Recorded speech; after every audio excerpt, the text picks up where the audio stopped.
اعوذ باللہ من الشیطان الرجیم بسم اللہ الرحمن الرحیم اللہم صلی علی محمد و آل محمد وعجل فرجہم۔ جہان علم سٹی آف نالج اکیڈمی سے آپ کی بیوی جان آپ سے مخاطب ہیں۔ السلام علیکم ورحمۃ اللہ وبرکاتہ۔ ماہ شعبان کا چاند نمودار ہو گیا ہے۔ الحمدللہ پروردگار عالم نے ہمیں یہ توفیق دی ہے اور ہمیں صحت دی ہے، زندگی دی ہے کہ ہم اس ماہ شعبان کے بارے میں کچھ چیزیں آپ کے سامنے پیش کریں۔ بہت ہی مبارک مہینہ ہے، بہت مبارک ایسا مہینہ کہ جس کو جناب سرور کائنات محمد مصطفیٰ صلی اللہ علیہ وآلہ وسلم اللہم صلی علی محمد وآل محمد، آپ نے اس کو اپنا مہینہ کہا ہے۔ تو ظاہر ہے کہ جب اپنا مہینہ کہا ہے تو اس کے اندر جو اعمال بھی ہوں گے وہ خود جناب رسول خدا اس کی جزا انشاءاللہ دیں گے۔ ماہ رمضان کے بارے میں ہم آپ کو پہلے یہ بتا دیں کہ ایک بہت ہی زبردست قسم کی روایت نقل کی گئی ہے جو کتاب کلمہ طیبہ کے آخر میں ہے، اور یہ بڑی زبردست سے اس حساب سے روایت ہے کہ یہ مولا کائنات علی ابن ابی طالب نے اس کے اوپر ایک باقاعدہ خطبہ دیا ہے، اور خطبہ ایسے ہے کہ چند لوگ بیٹھے ہوئے تھے مسجد میں اور قضاء و قدر کے مسئلے پر بحث و تکرار کر رہے تھے، اور ایسی تکرار کر رہے تھے کہ بلند آوازوں میں بول رہے تھے اور ان کی آوازیں جو ہیں دور دور تک سنی جا رہی تھیں۔ امیر المومنین علی ابن ابی طالب علیہ الصلاۃ والسلام نے وہاں سے مسجد میں جب وہ آئے تو ان لوگوں پر سلام کیا۔ جب انہوں نے آپ کو دیکھا تو آپ سے یہ فرمائش کی کہ آپ یہاں پر تشریف رکھیں، تو تاکہ وہ یہ سمجھ رہے تھے کہ امام جو ہے نا ان کی باتوں میں حصہ لیں گے اور انہیں کچھ بتائیں گے، کسی ایک سائڈ کی طرف کے لوگوں کا سائڈ لیں گے۔ تو جب آپ نے وہاں پہ تشریف رکھیں تو آپ نے کہا تم لوگ ایسی باتیں کر رہے ہو جن میں کوئی فائدہ نہیں۔ آیا تم نہیں جانتے کہ خدا کے ایسے بندے بھی ہیں جو صرف خوف خدا سے خاموشی اختیار کر لیتے ہیں، لیکن وہ بولنے سے قاصر نہیں ہوتے۔ بات یہ ہے کہ جب ان کے دلوں میں عظمت خداوندی کا تصور آتا ہے تو ان کی زبانیں گنگ ہو جاتی ہیں، ان کی عقلیں حیران ہو جاتی ہیں۔ پھر جب وہ اپنی حالت میں آتے ہیں تو وہ خود کو بارگاہ الہی میں گناہ گار اور خطا کار سمجھتے ہوئے روتے ہیں، آہیں بھرتے ہیں، جبکہ وہ گناہوں سے مبرہ ہوتے ہیں۔ حقیقت یہ ہے کہ وہ اپنے عمل کو کمتر سمجھتے ہیں اور ان کا خیال یہ ہوتا ہے کہ ہم میں تقصیر اور کوتاہی ہے، بس وہ ہر وقت عمل خیر میں مشغول رہتے ہیں۔ یہ وہ لوگ ہیں کہ اگر ان کی طرف نظر کی جائے تو پتہ لگتا ہے کہ وہ حالت خوف میں عبادت میں کھڑے ہیں اور ان کا اضطراب ظاہر ہے۔ ان لوگوں کے مقابلے میں تم کہاں ہو؟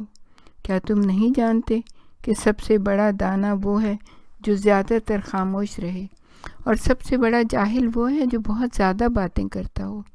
اے نادان اور کم سمجھ لوگو، آج یکم شعبان ہے اور خدا تعالیٰ نے اس کا نام شعبان اس لیے رکھا ہے کہ اس میں نیکیاں عام کر دی جاتی ہیں، حسنات کے دروازے کھل جاتے ہیں اور جنت کے محلات ارزاں قیمت اور سہل ترین اعمال سے حاصل ہوتے ہیں۔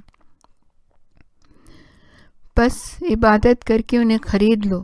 شیطان ابلیس نے برائیوں کو تمہارے لیے پسندیدہ بنا دیا ہے، تم گمراہی، نافرمانی اور سرکشی میں پڑے ہو، شیاطین کی بدیوں اور برائیوں کی طرف متوجہ ہو، اور شعبان معظم کی خوبیوں اور اچھائیوں سے منہ موڑے ہوئے ہو، جبکہ خدا کی طرف سے حسنات و خیرات کا دروازہ کھلا ہوا ہے۔ آج یکم شعبان ہے اور اس کے حسنات و خیرات میں نماز، روزہ، امر بالمعروف، نہی عن المنکر، والدین، ہمسایہ اور اقربا سے حسن سلوک، آپس کے اختلاف کو دور کرنا اور فقراء اور مساکین کے لیے صدقہ و خیرات کرنا ہے۔ ادھر تم ہو کہ قضاء و قدر کی بحث میں الجھے ہوئے ہو کہ جس کا تمہیں حکم نہیں دیا گیا، جن باتوں سے تمہیں منع کیا گیا ہے تم ان میں مشغول ہو، خبردار رہو کہ جو راز الہی کی کھولنے میں کوشاں ہوگا وہ برباد ہو جائے گا۔ آج کے دن اطاعت کرنے والوں کے لیے خدا نے جو کچھ مہیا فرمایا ہے، اگر تمہیں اس کا علم ہو جائے تو یقیناً تم ان بیکار بحثوں کو چھوڑ کر احکام خدا کی طرف متوجہ ہو جاؤ گے۔ ان سب نے عرض کی، یا امیر المومنین، آپ ہمیں بتائیے خدا تعالیٰ نے اطاعت گزاروں کے لیے کیا کچھ مہیا فرمایا ہے۔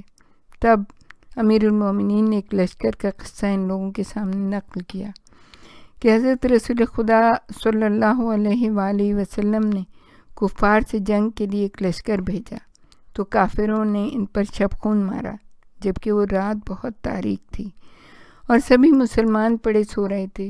اس لشکر میں سے صرف 4 افراد جاگ رہے تھے۔ ان میں سے ہر ایک اپنے لشکر کے کونے پر تلاوت، ذکر اور نماز میں مشغول تھا۔ یہ 4 افراد امام نے بتایا زید بن حارثہ، عبداللہ ابن رواحہ، قتادہ بن نعمان اور قیس بن عاصم منقری تھے۔ جب دشمن نے مسلمانوں پر سوتے میں حملہ کر دیا تو قریب تھا کہ وہ سب کے سب مارے جائیں، لیکن اچانک ان 4 اشخاص کے چہروں سے نور کی ایسی کرنیں نکلیں کہ سارا میدان روشن ہو گیا۔ اس روشنی میں مسلمان سنبھلے اور دیکھ بھال کر دشمن کا مقابلہ کرنے لگے، جبکہ اس نور کو دیکھ دیکھ کر ان کے حوصلے اور بھی بڑھتے جاتے تھے۔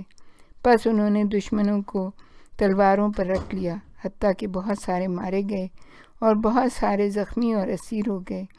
جب یہ فاتح لشکر واپس آیا تو یہ ماجرا جناب رسول خدا صلی اللہ علیہ وآلہ وسلم کی خدمت میں عرض کیا۔ آپ نے فرمایا، یہ نور تمہارے ان بھائیوں کے ان اعمال کی برکت سے ظاہر ہوا جو اس رات وہ 1 شعبان کے سلسلے میں انجام دے رہے تھے۔ ہاں، یہ 1 شعبان کے اعمال ہی ہیں کہ جن کے باعث تمہیں فتح نصیب ہوئی اور تم لوگ دشمن کے اچانک حملے میں اس کا مقابلہ کرنے میں کامیاب ہو گئے۔